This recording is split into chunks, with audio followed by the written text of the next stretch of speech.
महात्मा गांधी की छवि आमतौर पर एक धीर गंभीर विचारक, आध्यात्मिक महापुरुष और एक कड़क अनुशासन प्रिय राजनेता की रही है, लेकिन उनकी विनोद प्रियता और हाजिर जवाबी का भी कोई जवाब नहीं था। अपने हास्य और व्यंग्य से वे बड़े बड़े लोगों को लाजवाब कर देते थे। वह खुलकर हंसते थे और हाँ, वीडियो अच्छा लगे तो लाइक सब्सक्राइब शेयर जरूर करना।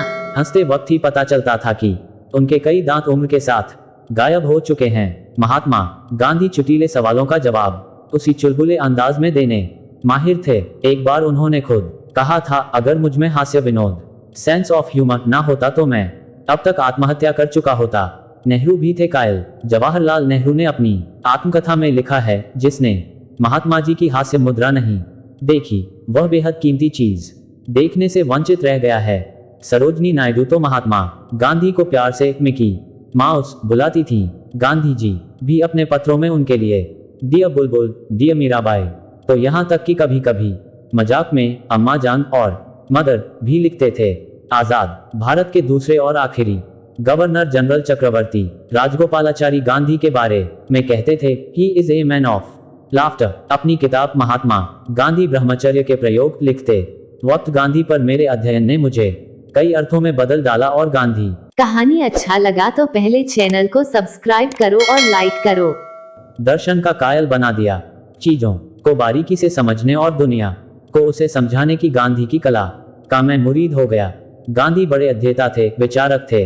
उनकी याददाश्त गजब की थी। वे बड़े से बड़े किताबी विचार को जमीन पर उतारने की क्षमता रखते थे। यही वजह थी कि सविनय अवज्ञा आंदोलन या सत्याग्रह को वे दक्षिण अफ्रीका और फिर भारत में प्रभावी ढंग से शुरू कर पाए और चला पाए। वो प्रतीकों को अपना हथियार बनाते थे और हास्य व्यंग्य को माध्यम के तौर पर इस्तेमाल करते थे।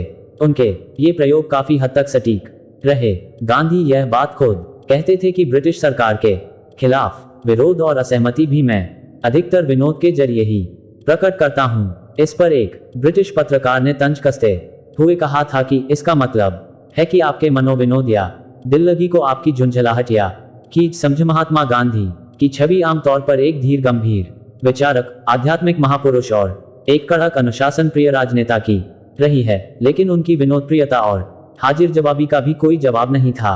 अपने हास्य और व्यंग्य से वे बड़े बड़े लोगों को लाजवाब कर देते थे। वह खुलकर हंसते थे और हंसते वक्त ही पता चलता था कि उनके कई दांत उम्र के साथ गायब हो चुके हैं। महात्मा गांधी चुटीले सवालों का जवाब उसी चुलबुले अंदाज में देने माहिर थे। एक बार उन्होंने खुद कहा था, अगर मुझ में हास्य विनोद सेंस ऑफ ह्यूमर ना होता तो मैं अब तक आत्महत्या कर चुका होता। जवाहरलाल नेहरू ने अपनी आत्मकथा में लिखा है, जिसने महात्मा जी की हास्य मुद्रा नहीं देखी वह बेहद कीमती चीज देखने से वंचित रह गया है। सरोजनी नायडू तो महात्मा गांधी को प्यार से मिकी माउस बुलाती थी।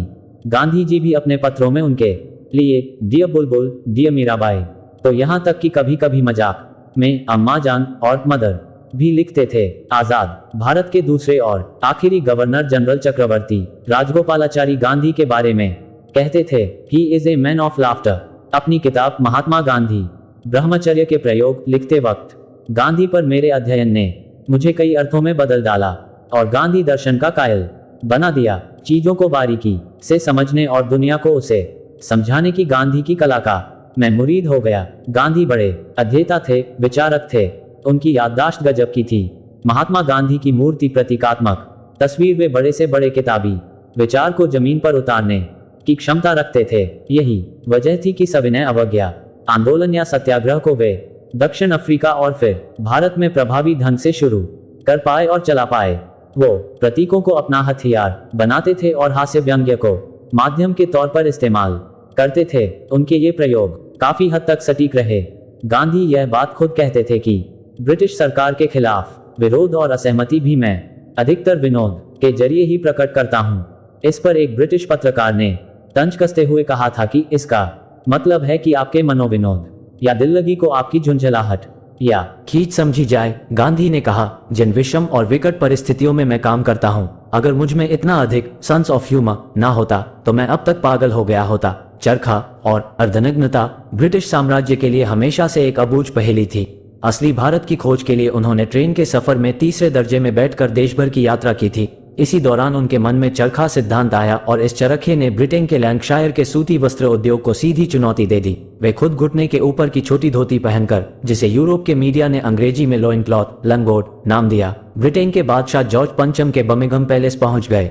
दरअसल ये लंगोट एक प्रतीकात्मक विरोध था कि दुनिया देखे ब्रिटिश राज में भारत की आम जनता का क्या हाल है। हाँ, वीडियो अच्छा लगे तो लाइक सब्सक्राइब शेयर जरूर करना।